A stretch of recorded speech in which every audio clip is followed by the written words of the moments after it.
A few of you have said to me, and I have to agree, that this fall has turned out to be one for the memory books. The foliage alone has just been so picture perfect and beautiful, and has also stayed so warm so long. It's the end of October and it's just another beautiful day. So I'm gonna do a little bit of extra gardening today, a little bonus garden, because I just have this feeling it's gonna be a really warm winter and I want to capitalize on that. I just climbed up and down the hill a couple times restocking the pumpkin patch. I ended up putting a bunch of the extra pumpkins that we harvested a couple weeks ago on the side of the road, just on like basically some pallets for sale for the community, and it's doing really, really well. So that's actually like so exciting to think about, like all these pumpkins that we grew all over town now. Let me show you what I'm thinking. So it's kind of funny, like, and I talk about a lot, like leaving things in and kind of giving them a chance to bounce back, because it's always interesting this time of year to see the stuff that was struggling the most and now it's thriving and it's doing the best because we just kind of let it be and it's been able to bounce back. So I'll show you what I mean. This nasturtium, this is that purple emperor nasturtium, and it's kind of an odd one. Like I keep getting very different colored blooms on it depending, I don't know, on the temperature, I guess. But it had shriveled back to nothing. Like all of them were smaller than this one. And now that it's had some chance to have some cooler weather, it's so happy. And if you've never seen nasturtium seeds before, they're probably one of the coolest, weirdest seed pods that I've ever seen. You know they're ready when you kind of just like brush them gently like this and they fall off in your hand. So these are not ready yet, although I've picked some like this before and they've been fine. And you can see it's already gone to seed much earlier in the year because it has self-seeded in the wood chips right here. We love a volunteer.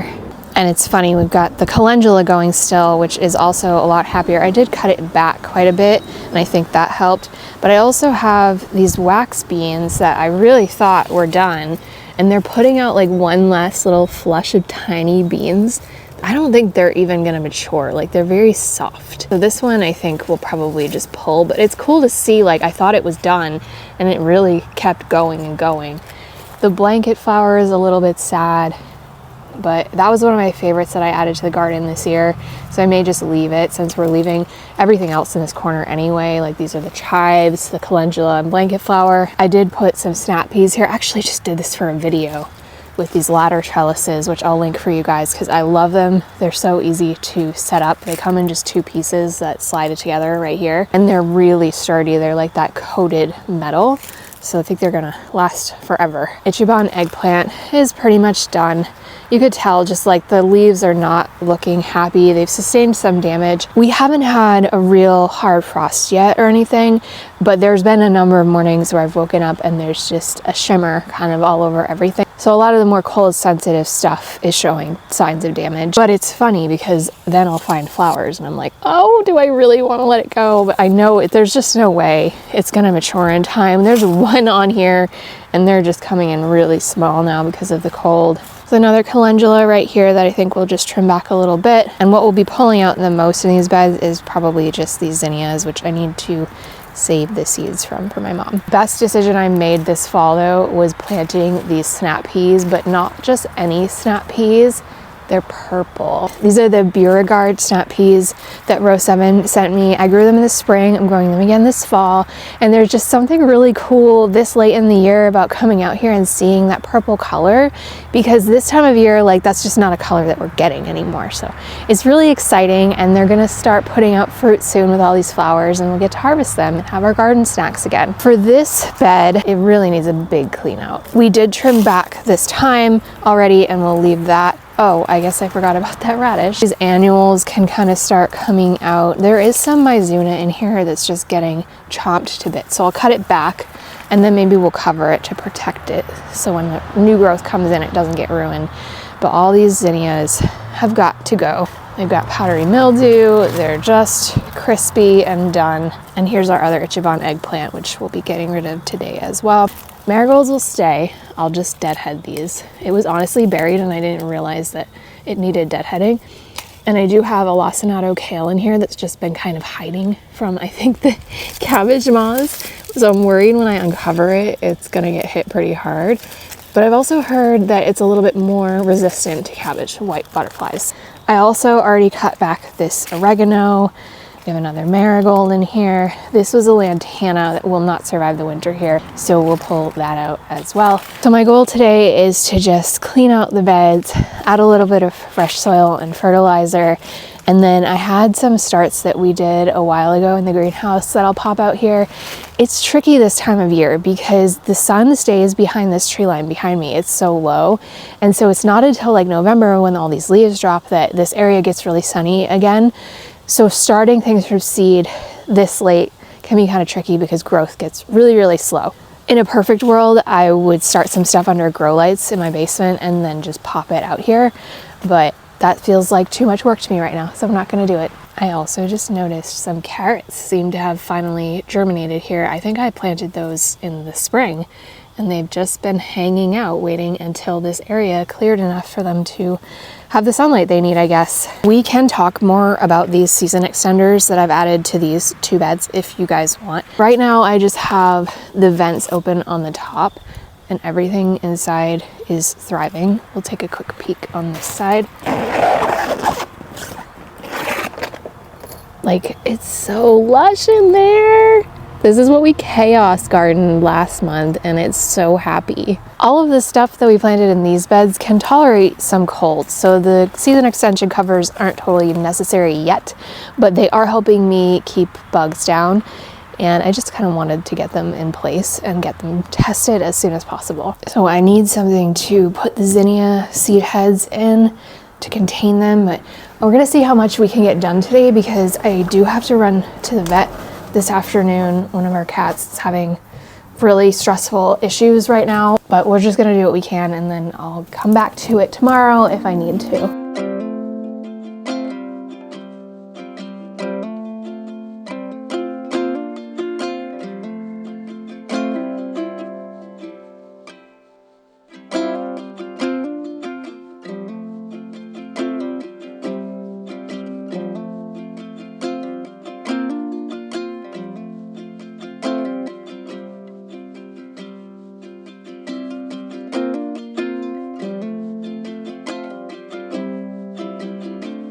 I actually don't know if these ones are ready because they're still like fresh, like it's not fully dried out. Like this one is very obviously done because the center of that cone is really like pushing upward, whereas like this one is still really flat. But I split it open and you can see like individual seeds. Like there definitely are seeds in here, but I don't know that they're mature seeds. So maybe not all of these will end up being useful, but I think for sure, like once it gets to like this stage, they'll be good for saving seed from.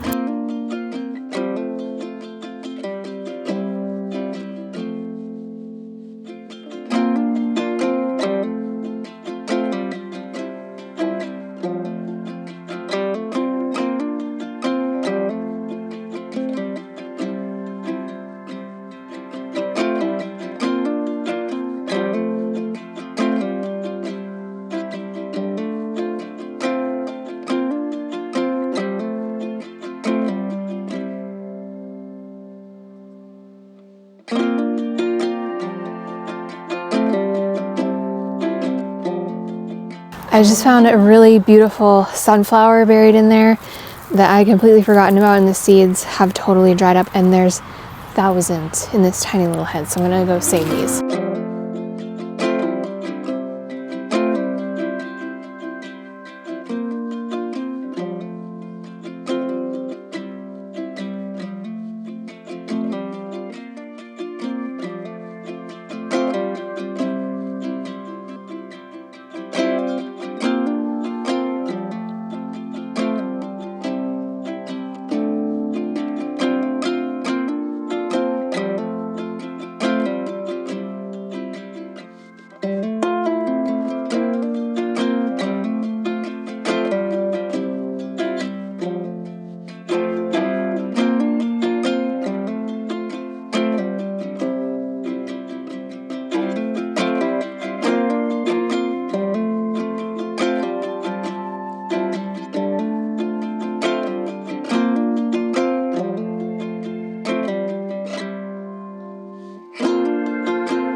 I honestly don't remember what any of these are. I know one is Romanesco broccoli or cauliflower, depending what you call it. And I think one of them is kale and one of them is some kind of pak choy, but it's going to be a surprise. And then I think we'll just do a couple of seeds in these beds that I know I've planted in other places in the garden for fall, but I haven't been able to find. And things that I know will do well in really low light because these beds aren't getting like direct sunlight for very long anymore.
So I've watered the transplants in, and I'm just going to do a few different kinds of seed because I could get my first frost literally any day.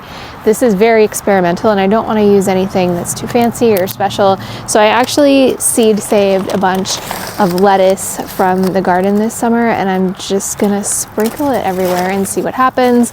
But I'm also going to plant a couple other things that I just haven't been able to find. I know they're in the garden, but I can't find them. So we're just gonna make sure that we have extra. And they also happen to be things that mature really fast, which is important at this time of year. So we're gonna do some speedy salad arugula and some giant winter smooth spinach.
been away for far too long, but now I'm on my way back home. I hear the west winds calling. That's all I'm gonna do in these beds because I don't even know if any of it's gonna come up, but it would be really nice if it does. Although if it means we're having a warmer winter, maybe not such a good thing. Make sure you hit like and subscribe so you don't miss any future videos. Thanks for gardening with me, and I'll see you next time.